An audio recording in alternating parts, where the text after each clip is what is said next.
Minasan, welcome back to part 2 of the Inspire Chikara BattleWars recap. So, moving on, we had the Red Scare and the Great Depression come out next to answer the challenge of Killer Brett McKenzie. And who comes out with him but Ken Johnson?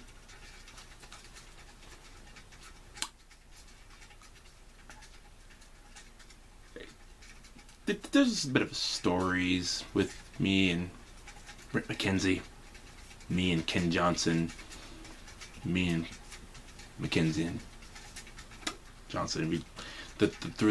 I don't really get along with them, and they don't get along. We don't like each other. Those two don't like me, and I just pretty much don't like them. And it's not, inaccurate for me to say that. This is actually a very well documented, backed up life. So the less said about that, the better, because I just really didn't. Not to say that Killer McKenzie isn't talented, nothing like that, or Great Depression talented, or I just, me and Brent don't really get along. Anybody who's ever seen me at a Branded Outlaw wrestling show, you pretty much know that this is the absolute truth. Anyway, so we have a battle of the bulls here. Almost literally. I'm definitely battle of the giants. Like my shirt. Anyway, so we have Great Depression and Killer McKenzie locking it up. These are two gigantic human beings, fighting each other. And, you think you're going to get a classic battle of the big men, but as usual in wrestling, somebody has to screw it up. These someones. The Orphans. Sky, Zach, and DG Taylor.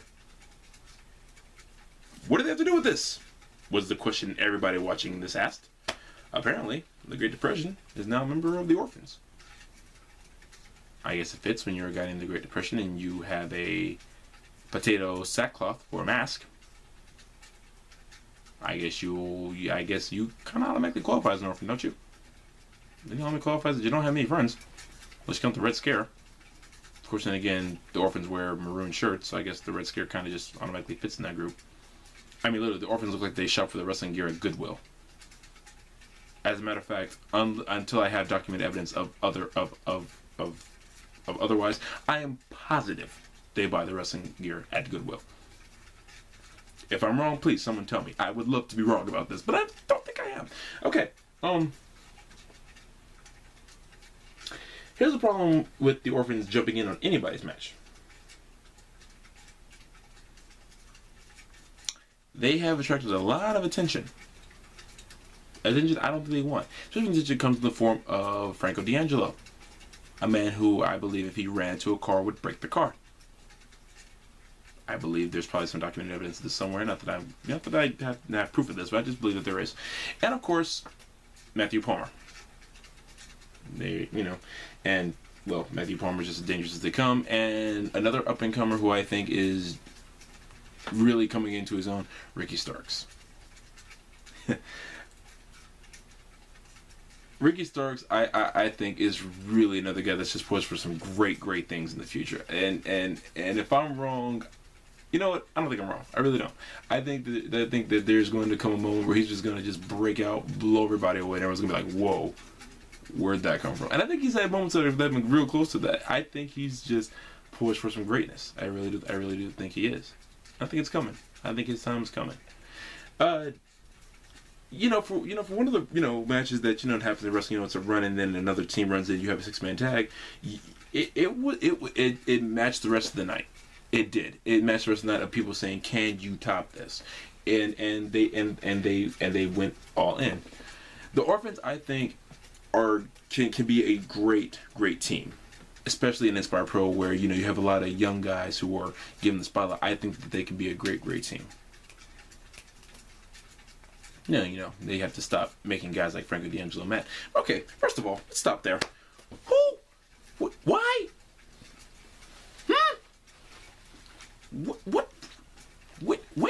What makes you think angering this large Italian man is a good idea? Why? A car accident that would left other people paralyzed, he came back from more buff than when he left wrestling. And you three morons think it was a good idea to make him mad. His tag team partner used to carry an axe to the ring.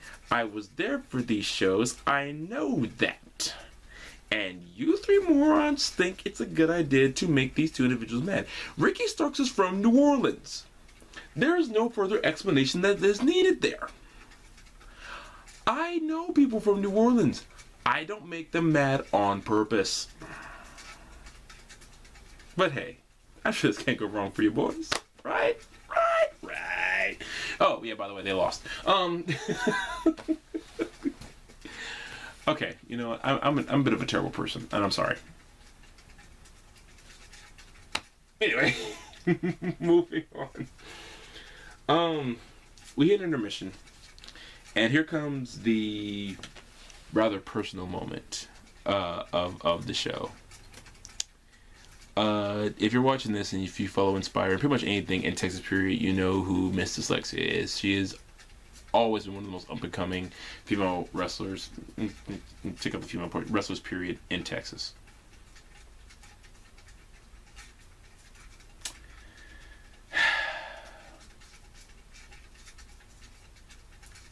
She is going on to travel to be probably one of the best wrestlers in the world now, especially the United States. It's probably due no small part to the fact that she was in WSU, Women's Superstars Uncensored, just recently.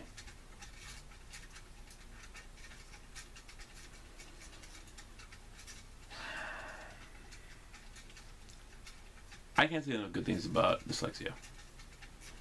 Because for all of our banter back and forth, and we've had some good zingers, and let me tell you, every last one of them have been fun to me.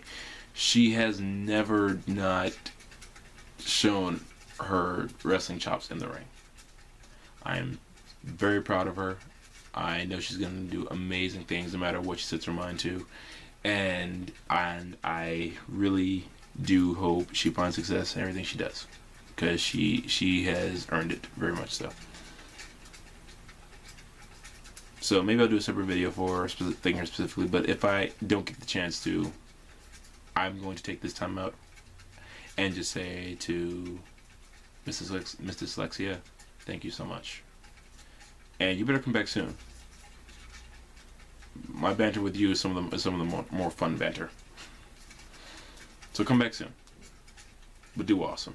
I know you're going to. I don't know why I even bother saying that. You're going to do awesome. Just bring that awesomeness back here as soon as you can. Okay. Alright. Enough of that moment. Let's move on to the first annual Pro Hospital, sponsored by who else but Brian Wolcott. And I cannot believe this nickname's coming out of my mouth, but I can't help it. It's the name he goes by. Big Daddy Yum Yum. Dear Lord, I don't ever want to have to say that again. I just don't like. I don't ask me why that irritates me. It just does. Don't stop judging me. Anyway. Who else did he have in the match? It's called the Hospital, so Cowboy James Claxton had to be somewhere nearby. I mean, that's a big hoss. Let's just be honest. Moonshine Mantel and Jake Dearden, who I don't recall seeing before, but he was a hoss. Let me tell you. These guys put on a great match. It was fun, you know, because I think everybody's so used to the flips and flash of wrestling. You forget like guys of like this of these considerable size. They can wrestle too, just they don't wrestle like the smaller guys. There's nothing wrong with that. Like like I've said about guys like the Big Show. I mean, they can't do flips and all that and dive out of the ring, but they still can go. These four guys, they can go, and it was a fun match. It was a heavy hitting match, and I think one thing that was great about this match was he got to showcase what Moonshine Mantel learned while he was in Japan. And yeah, he was in Japan. And by the way, all props to him for that, because that's like, I know that's a lot of wrestlers' dream to go there, and for those who can make it, good on you. And Moonshine, hey man, congrats. And he was never bad. Moonshine was, never bad. He was, you could tell, he was green, who's not green when they first started. And he was, he was always coming into his own. But I think the trip to Japan did him a universe of good, and I've seen the improvement since he came back, and he's definitely just he's on his way to do great things, and this match showed it. Wilcox got the win. He did, but he put over all three of his opponents, which he should have. I think we all saw, this great match with these four guys who were, there were four big dudes in this match. Wilcox, the NWA North American Heavyweight Champion, and it was just a great show for these four guys. Especially on a show where that's going to be known for its flash and flips and whatnot. You had these four guys who just went out there and did a great job wrestling, and it was really great. It was good stuff. Which I'm gonna tell, I know he's on his way. Jake Dearden, I want to see more of him because I was impressed.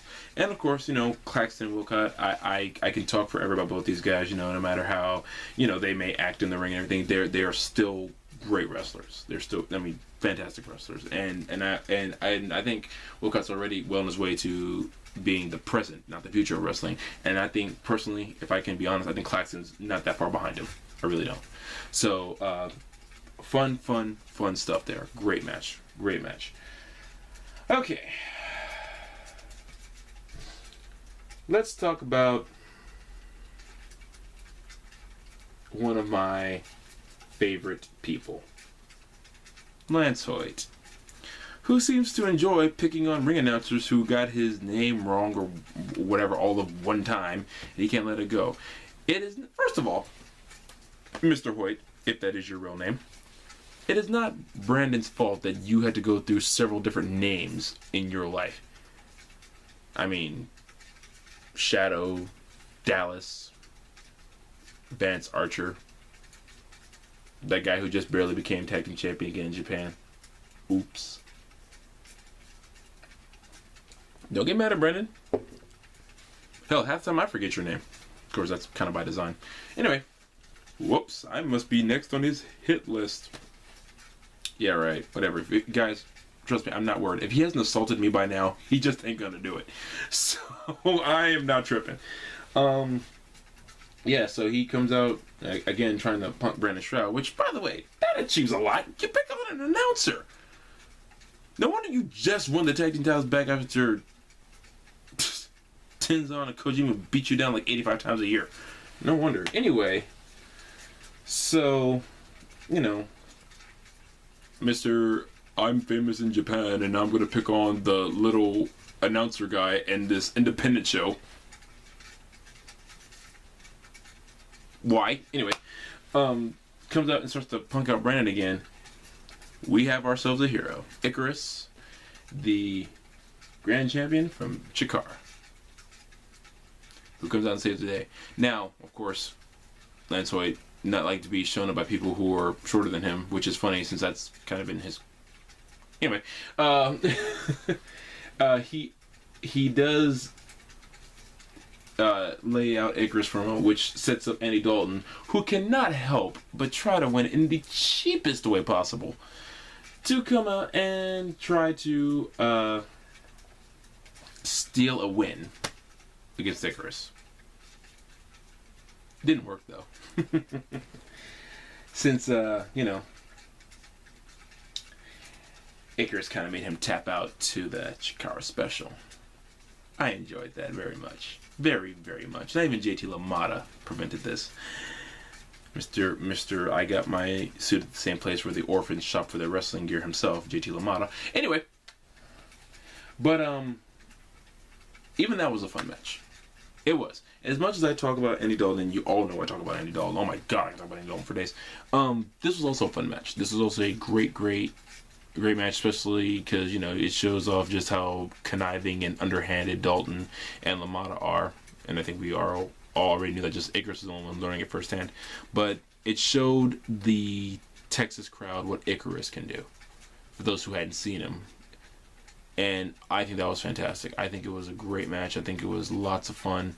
And keeping with the theme, like I said, of the night, and I think I'm just going to stop saying this after a while. It's like everyone was just trying to do better than the person they did before, or just make it entertaining. And that's why I think and I think that's just where the whole night came together, was everyone was trying. So Icarus picks up the victory via the Chikara special. Loved it.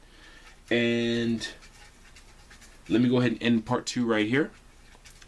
And let's close it out with part 3. And see you guys in a moment. Okay. Thank you all. See you in a minute.